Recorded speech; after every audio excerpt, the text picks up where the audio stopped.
میں زینت آلے ابا معصوم قم ہے، جہاں میں زینت آلے ابا معصوم قم ہے۔ یہ مرقد 3 ہستیوں سے مسلسل ہے۔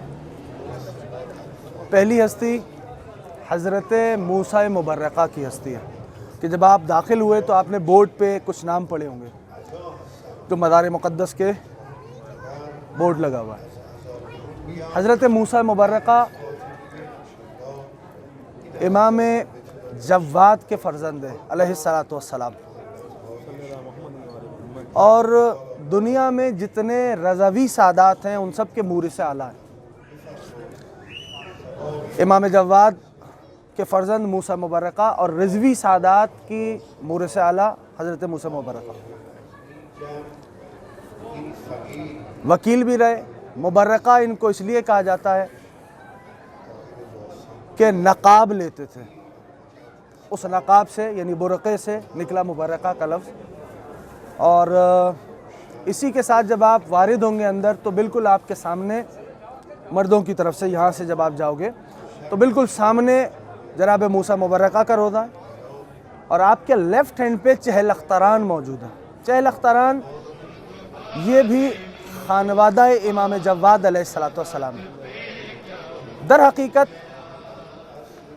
جب امام ضامن امام الرؤوف نے امام حشتم علیہ السلام نے ٹریول کیا مدینہ سے خراسان تو سادات نے اس جگہ کو اپنے لیے جائے امان قرار دیا۔ سمجھا سادات نے کہ یہ ہمارے لیے امن و امان کی جگہ ہے۔ سادات ٹریول ہوئے، یہاں آئے، لیکن جب بادشاہوں کو، جابر سلاطین کو پتہ چلا، انہوں نے دنیا میں سادات پہ کوئی ایسا ظلم نہیں تھا کہ جو انہوں نے روا نہ رکھا۔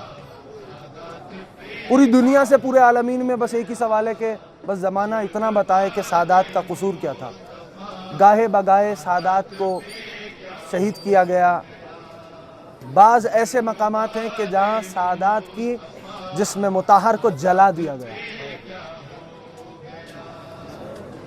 سادات زمانے کے سلاطین نے، جابروں نے، بادشاہوں نے یہ چاہا کہ سادات نہ رہیں، لیکن قدرت کو منظور یہ تھا کہ سادات تا قیامت ان کے نشانات باقی رہیں۔ یہی سبب کہ زمانے کے، جہان کے، دنیا کے کونے کونے پہ سادات کے آج بھی نشانات باقی ہیں، اور وہ دنیا والوں کی آمد و رفت کا، زیارت کا مرکز ہے۔ سادات پہ کیا ہو گیا، ظلم باد مصطفیٰ سادات پہ کیا ہو گیا۔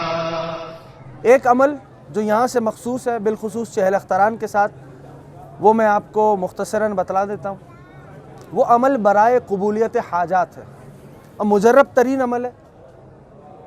کچھ نہیں کرنا، صرف ایک نذر لینی ہے، ایک منت اٹھانی ہے، لائک کہ اگر تو میرا فلاں کام جو بھی آپ کی نیت ہو وہ ہو گیا تو میں سورہ یاسین کی 3 بار تلاوت کروں گا یا کروں گی، ٹھیک؟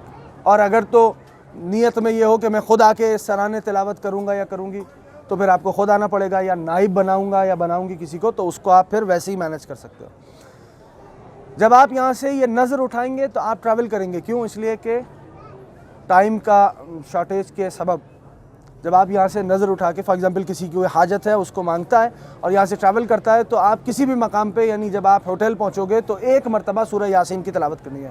جب نظر منظور ہو جائے، مقبول ہو جائے تو 3 بار سورہ یاسین کی تلاوت کرنی ہے، اور جب نظر آپ مانیں گے تو 1 بار سورہ یاسین کی تلاوت کرنی ہے۔ وہ تلاوت آپ جب آپ ہوٹل پہنچ جائیں تو اس وقت کر لیجیے گا۔ 2 رکعت نماز ہے، اس کو ذہن میں رکھیے، قربتاً اللہ نماز زیارت۔ یہ جو آپ کے پشت پہ ایک چھوٹا سا بقعہ نظر آ رہا ہے جس کے اوپر بورڈ لگا ہوا ہے، یہ نوادگان امام سجاد میں سے، یعنی پر پوتے یا پر نواسے امام سجاد کی فیملی ذریت میں سے، لیکن امام کے پر پوتے یا پر نواسے۔ اگر آپ چونکہ مشکوک ہو سکتے ہیں کہ جناب زید کا نام لکھا ہے، جن سے زیدی سادات کی نسل آگے بڑھی ہے، وہ جناب زید شہید، ان کا مرقد ہلہ میں۔ اچھا، وہ بھی مرقد نہیں ہے ہلہ کے اندر، وہ بیسیکلی مقام تختہ دار جناب زید شہید ہے، جہاں پر سرکار زید کو سولی پہ چڑھایا گیا تھا، اور سولی پہ اس وقت چڑھایا گیا تھا کہ جب جناب زید کی شہادت ہو چکی تھی۔ 4 سال تک جناب زید کے جسم مطہر کو سولی پہ چڑھا کے رکھا. جب 4 سال تک اس کو سولی پہ چڑھایا تو کرامات و معاجز جناب زید کے جسم مطہر سے صادر ہوئے. جب حاکم نے یہ دیکھا کہ یہ اس کے برعکس معاملہ جا رہا ہے تو بس اس نے سرکار زید کے جسم پاک کو اتروایا سولی سے اور اس جسم مطہر کو جلوا کے ان کی راکھ کو دریا میں بہا دیا.